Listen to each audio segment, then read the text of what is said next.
Olá, meus queridos, sejam muito bem-vindos a mais um vídeo e vamos à notícia. Perda para o Brasil, mais precisamente para os brasileiros. O Moraes simplesmente passa por cima do Congresso e autoriza o aumento do IOF. Péssimo momento, péssimo dia. Vem conferir os detalhes comigo. Moraes decide pró-governo e autoriza o aumento do IOF. O nosso Congresso é fantoche, literalmente, tá lá pra nada. A gente gasta nosso dinheiro à toa, pelo visto, né? O ministro Alexandre de Moraes do Supremo Tribunal Federal decidiu nesta quarta-feira, ou seja, hoje, preservar em grande parte o decreto do governo federal que promoveu o aumento do IOF, Imposto sobre Operações Financeiras, apenas com exceção da taxação sobre as operações conhecidas como risco sacado, que foi invalidada. Responsável por relatar 4 processos no STF que discutem a medida, Moraes está no centro do embate entre o Palácio do Planalto e o Congresso Nacional, que discordam sobre a validade do decreto. O trecho revogado pelo ministro se refere ao risco sacado, uma prática muito comum no setor varejista, na qual empresas antecipam o pagamento de fornecedores com o apoio de instituições financeiras que recebem juros em troca de intermediação. Essa modalidade até então não era tributada pelo IOF, já que não era enquadrada como operação de crédito. O decreto do Executivo, no entanto, alterou essa classificação, estabelecendo a cobrança do imposto sobre essas transações, o que provocou forte reação no Legislativo. Na tentativa de solucionar a disputa, Moraes promoveu nesta terça-feira uma audiência de conciliação reunindo representantes do governo federal do Congresso. Apesar do encontro, não houve acordo e as partes optaram por submeter a decisão ao crivo do magistrado. Recentemente, o ministro havia suspendido tanto os efeitos do decreto presidencial quanto a resolução do Congresso, que o anulava, o que fez com que, de forma provisória, voltassem a vigorar as normas anteriores à alteração do imposto. Todos os processos relacionados ao tema estão sob relatoria de Moraes. 2 deles discutem diretamente o mérito do decreto de um lado. A União perde o reconhecimento da legalidade da medida. De outro, o Partido Liberal requer sua derrubada. Os demais tratam a situação no parlamento, sendo que o PSOL contesta a legalidade da decisão legislativa de revogação e outras 8 legendas defendem que o resultado da votação seja respeitado. Também saiu matéria aqui. Moraes atende governo e mantém alto do IOF, mas exclui risco sacado da cobrança. O ministro Alexandre de Moraes do Supremo Tribunal Federal decidiu nesta quarta-feira manter a maior parte do decreto governamental que elevou o imposto sobre operações financeiras, mas revogou a cobrança sobre as operações de risco sacado. Moraes é relator de 4 ações que tratam do decreto, que gerou um impasse entre o Executivo e o Congresso Nacional. A decisão de Moraes determina o retorno da eficácia do decreto 2499/2025, com efeitos de extunc, ou seja, desde a sua edição, com a manutenção somente da suspensão do artigo 7, 15, 23 e 24. Eu não sei o que significa esse símbolozinho aqui que parece uns 2 S juntos. Do decreto 6.306/2007, na redação conferida pelos decretos 12.466, 2.467 e 2.499/2005. O ministro também concedeu interpretação conforme a Constituição ao Decreto Legislativo 176/2005, mas mantendo a suspensão da sua eficácia, salvo no tocante à suspensão referente no artigo 7, 15, 23 e 24 do Decreto 6.306/2007, na redação conferida pelos decretos 12.466, 2.467 e 2.499/2025.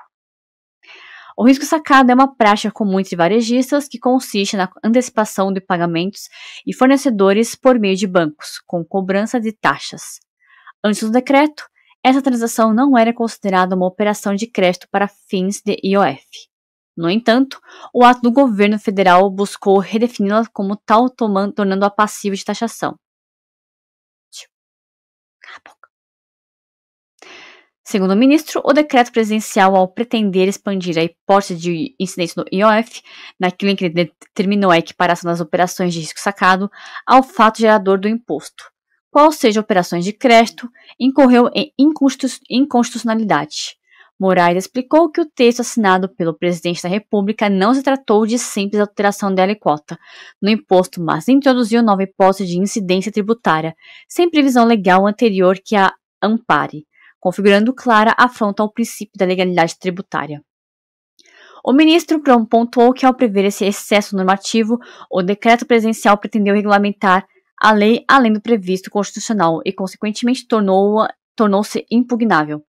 Ele enfatizou que, nessas situações, competente ao Congresso Nacional sustar os atos normativos de poder executivo que exorbitem do poder regulamentar, permitindo ao Legislativo a edição de um decreto legislativo sustando o decreto presidencial. Constituição Federal, artigo 84. 4. Por desrespeito à forma inconstitucional prevista para sua edição. Na última terça-feira, o ministro do STF conduziu uma audiência de conciliação entre o governo federal e o legislativo para buscar um consenso. Apesar da tentativa, as partes optaram por uma decisão do próprio magistrado. Há 2 semanas, Moraes já havia suspendido tanto o decreto do governo quanto a revogação decidida pelo Congresso, fazendo com que as regras anteriores do IOF voltassem a valer temporariamente. 4 ações sobre o tema estão sob responsabilidade de Moraes no STF. 2 delas tratam diretamente do decreto do IOF. O governo federal pediu o reconhecimento de sua constitucionalidade, enquanto o Partido Liberal solicitou sua derrubada. As outras 2 ações referem-se à decisão do Congresso de reverter a medida. O Partido Socialismo e Liberdade, PSOL, argumenta que o ato foi irregular, e outros 8 partidos defendem a manutenção da votação. A crise entre os poderes começou em maio, quando o governo editou um decreto que elevava o IOF sobre as diversas operações financeiras, com previsão de gerar cerca de 20 bilhões em receitas este ano e 40 bilhões no próximo. A medida provocou forte reação nos mercados no Congresso, que, mesmo após negociações com o Executivo, decidiu sustar os efeitos da medida por meio da aprovação de um decreto legislativo. Na sua versão mais recente, o decreto previa uma arrecadação de 12 bilhões para este ano e 31,3 bilhões para 2026. Essa receita é considerada crucial para o cumprimento das metas fiscais, especialmente no próximo ano, quando o governo precisa alcançar o resultado superavitário.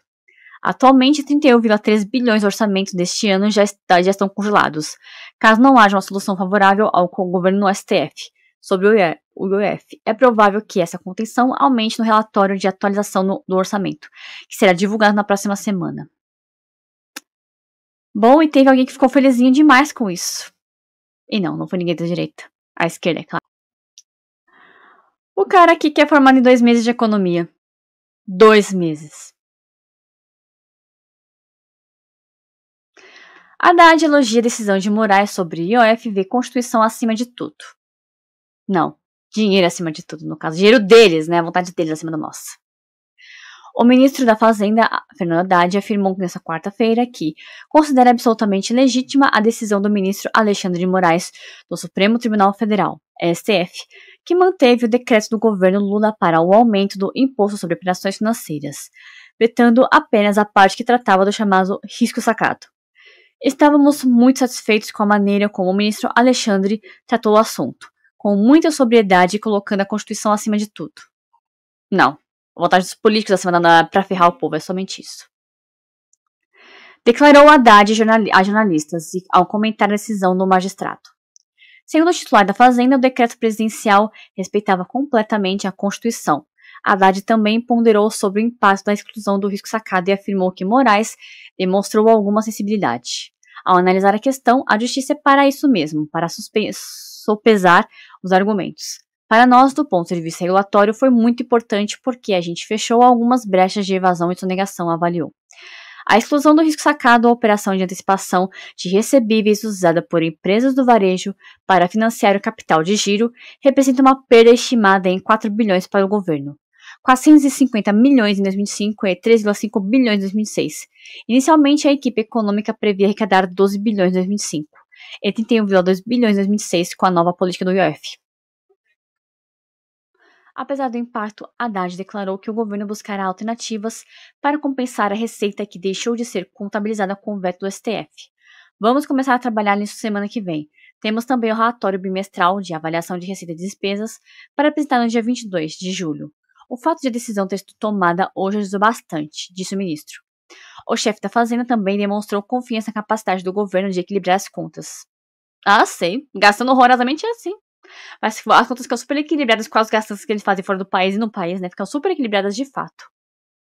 Não fechamos a peça orçamentária de 2006 ainda, mas nós temos espaço para acomodar, inclusive porque lá outros projetos de lei avançando no Congresso, afirmou. Haddad ainda fez um apelo para que o Congresso aceite a decisão do STF e mantenha o espírito de protesto de proposta do governo. Segundo ele, o Legislativo tem demonstrado disposição para colaborar com o cumprimento da meta fiscal. Estamos ficando cada vez mais confiantes de que vamos terminar o ano com um bom resultado primário pelo segundo ano consecutivo. Com as contas sempre no vermelho, inclusive, né? Porque se tem uma coisa que o petista sabe fazer é gastar, gastar e gastar e gastar e gastar e gastar e gastar e assim vai. E vocês, meus caros, o que vocês acharam disso? Deixe a sua opinião aqui abaixo nos comentários e não se esqueça. Curta esse vídeo, compartilhe esse vídeo aqui nas suas redes sociais e inscreva-se aqui no canal caso não seja inscrito e ative as notificações para receber mais vídeos como esse aqui. Obrigado por você ver esse vídeo aqui até o final, fique com Deus e até o próximo vídeo, se assim o Senhor permitir. Acho que eu posso começar a dizer meus pêsames para o Brasil. Porque, olha, a gente achava que o fundo do poço era o limite, mas ainda tem o caminho até o centro da Terra para chegar. E, ó, depois do centro da Terra ainda tem um caminho mais longo ainda, né? Porque, olha... Eu acho que já era pro Brasil mesmo, viu? Nesse governo. Em qualquer governo de esquerda já era mesmo.